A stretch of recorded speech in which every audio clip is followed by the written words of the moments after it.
Well, this film could not have been made without BAPS.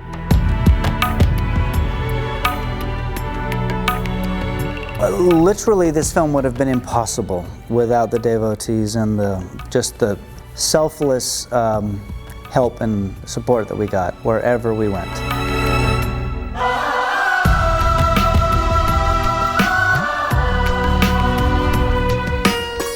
What Reed labeled the Invisible Army.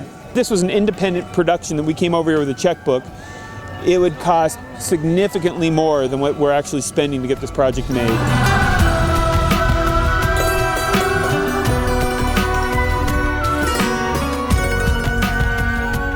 And what happens is that you get a production value on the screen that you can't really put a value on, X number of dollars. It's something that goes way beyond that. And then it's just the energy and the dedication.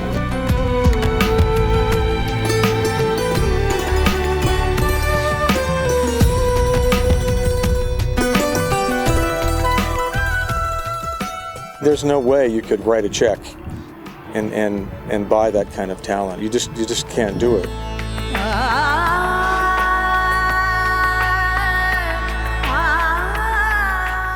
That's really magical to me, and it really does come across as something special, as something unique, something profound.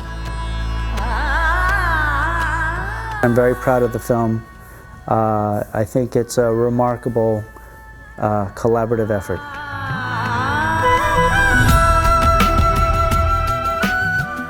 You know, probably one of the purest projects that I've been involved with.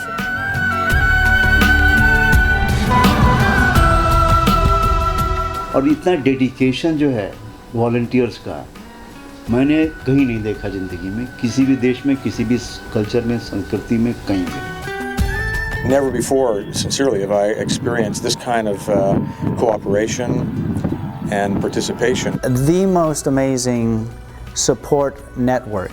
Our boy couldn't actually swim, so we had a whole bunch of human catch net downstream. So here's the boy, he comes into the frame and he floats off stream. What you don't see are about 20 guys in the water, freezing cold water, there to catch the boy before he gets swept away. So drama was as great off camera as it was on camera.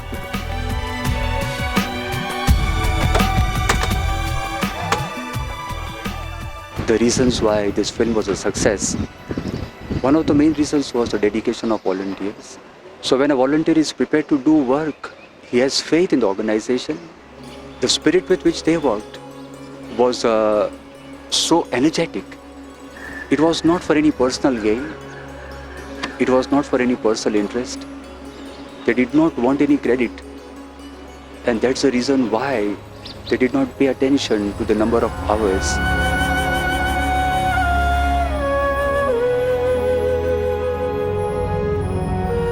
People left their jobs.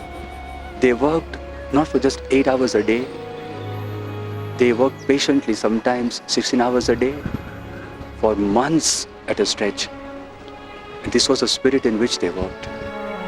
It's one of the strengths that BAPS brings to it. They're dedicated, they're organized, they are willing to give their time, energy, effort to make the project go.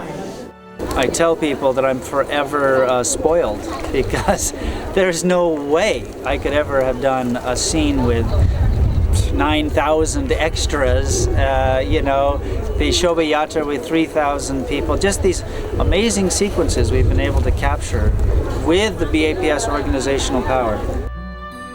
It's very clear that Pramukh Swami has been the catalyst for this project.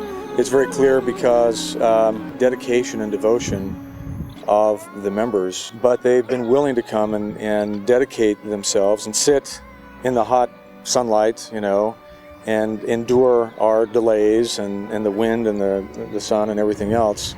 And these people are so dedicated.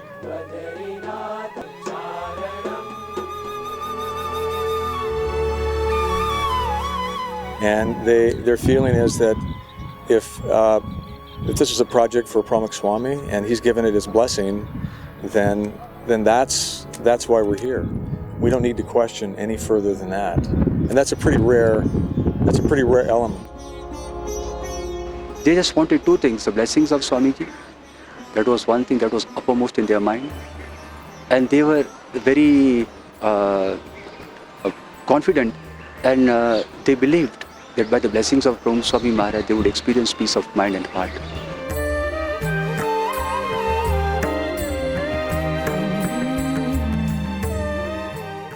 तो सेवा और श्रद्धा में चमत्कार, जिसके पीछे प्रमुख स्वामी का जो आशीर्वाद है या उनकी प्रेरणा है, आप जो कह लें उसको, वो जरूर रही होगी कि सबने वो प्रमुख स्वामी का वादा पूरा करने के लिए।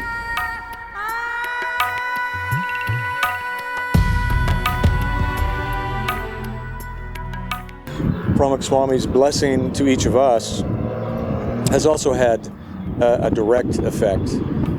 It's had a direct effect for us, each of us personally, because it's impacted us even though we don't speak the same language.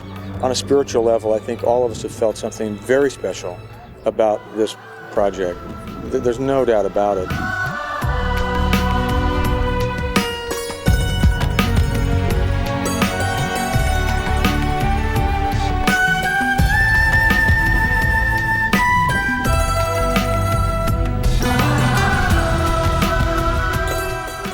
Well, you know, I've been very lucky that I've actually spent a fair amount of time with Pramukh Swami. I'm constantly impressed with his ability to connect with everyone, with his ability to remember so much, the way that he really finds a way to personalize each and every encounter. I'm amazed at everyone's devotion to him. It is really impressive. I mean, clearly, these people would never have done what they've done if it weren't for Pramukh Swami. I'm not going to kid myself for a second that they're doing it for us. This was all for Pramukh Swami, for BAPS, for their faith. And I think he has an amazing group. They're all incredibly intelligent people. It's been a pleasure working with them.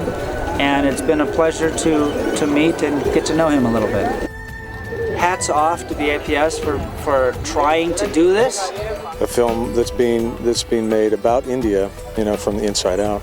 But again, with the strength of this organization, they've made it possible. Very complicated and very difficult, and a lot of work got done by this invisible army because they were inspired by Pramukh Swami. For me, it was an incredible journey just to learn about the different ways and to appreciate that. Nilkanth વર્ણિ તો સાક્ષાત ભગવાન પુરુષોત્તમ નારાયણ અક્ષરધામ અધિપતિ સર્વોપરી પરમાત્મા જ હતા. એ તો નામ એમને તો નીલકંઠ વર્ણિ, નારાયણ મુનિ, સહજાનંદ, બધા નામ આપણે તો અનેક બોલીએ છીએ, પણ સાક્ષાત તો મહારાજ અક્ષરધામનું જે સ્વરૂપ, દિવ્ય સ્વરૂપ સર્વોપરી એ પોતે હતા અને એમને જ પોતાને સંકલ્પ ત્યાંથી જ કર્યો હતો. એ સંકલ્પ કરીને પછી પોતે અહીંયા છપૈયાની અંદર ધર્મભક્તિ થકી એમને પોતે જન્મ લીધો. હવે એમને જન્મ મરણનું તો ક્યાં છે, પણ એક નિમિત્ત છે કે માતા પિતા બધું આપણા લોકની દૃષ્ટિએ થાય એટલે કરે ને ત્યાંથી જન્મ લીધો ને પછી એમને સંકલ્પ હતો એટલે પોતાના બાળ વયની અંદર જ પણ બધા મંદિરોમાં દર્શન કરવા, લોકોને ધર્મ ભાવના કરી અને સંકલ્પ હતો બધા જવું સંગ્રહ કરવો હતો. તો પછી 11 વર્ષની ઉંમરે ઘરેથી પછી માતા પિતાને આપણે દુનિયામાં તો એવું છે ને માતા પિતાને આપણે સેવા કરીને જ જવું, એમને એમ ન જવું, એ પછી છે આપણો સંસ્કૃતિ છે.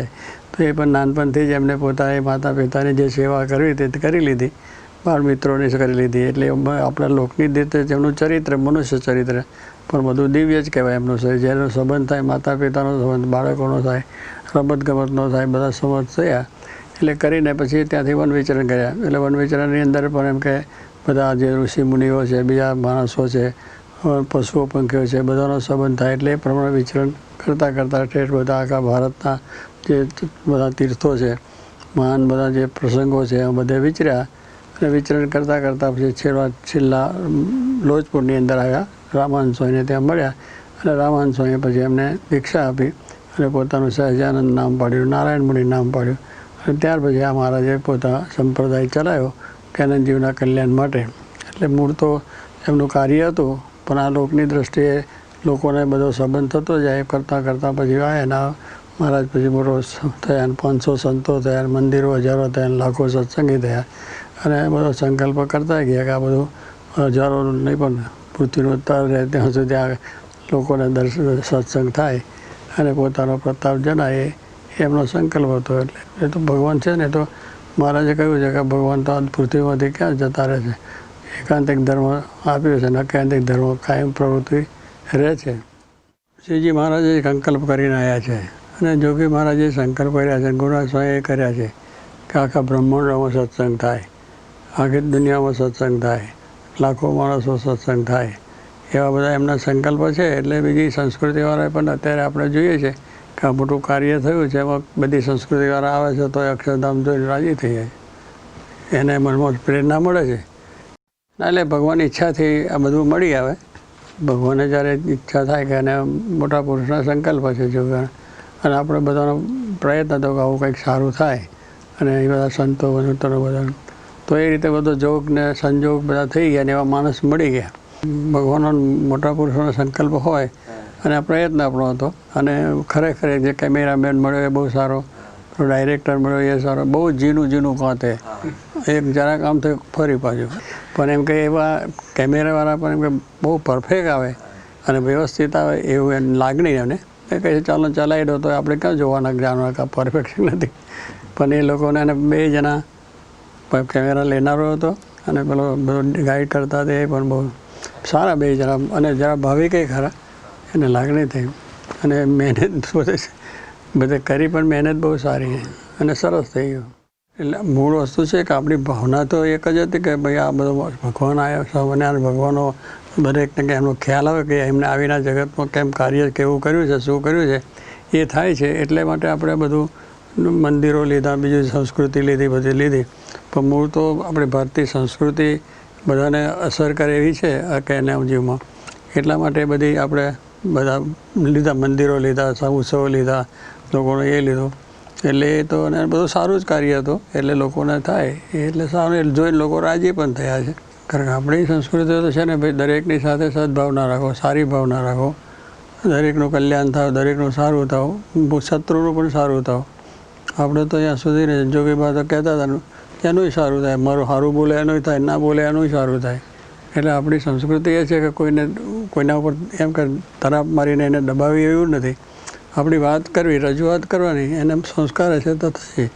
એટલે આપણી ભારતીય સંસ્કૃતિની વાત એ છે કે જેથી કરીને દુનિયામાં શાંતિ થાય અને સારી ભાવના થાય. એટલે આપણે એ જ છે કે ભાઈ બીજાના ભલામાં આપણું ભલું, જો એનું ભલું હશે ને એ સારો હશે તો આપણને સારું થશે.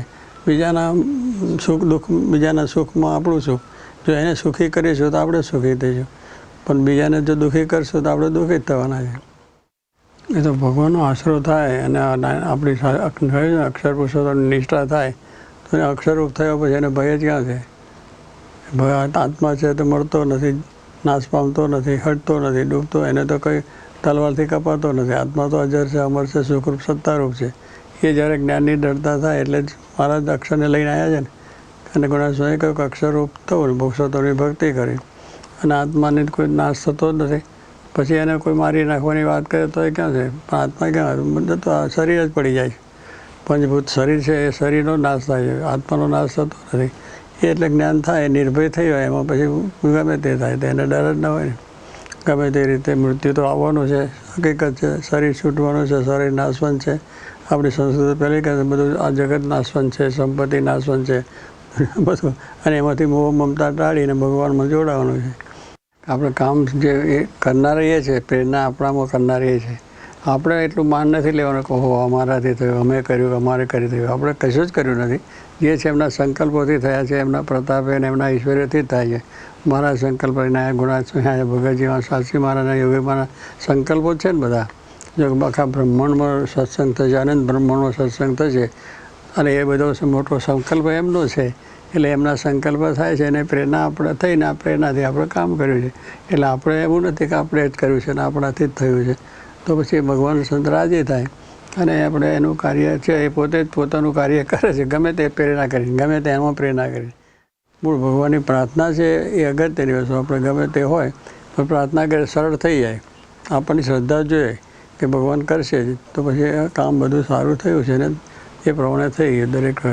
એટલે માળાએ કરી હતી મારા ઘણા વખત પેલો રાતે રાત આવ્યો હોય તો સવારે ઉઠીને પણ થોડી પથારીમથી કરી લેવું, પછી પૂજા કરતો એમાં માળા કરી દેતો હતો.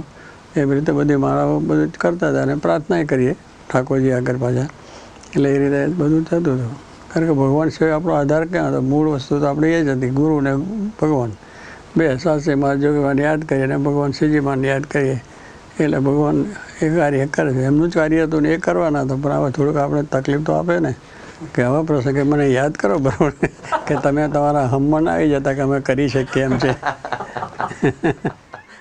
અને એમને કે આવું આપણે કંઈક કરવું છે તો એ પ્રેરણાથી આવું સરસ કાર્ય થયું છે.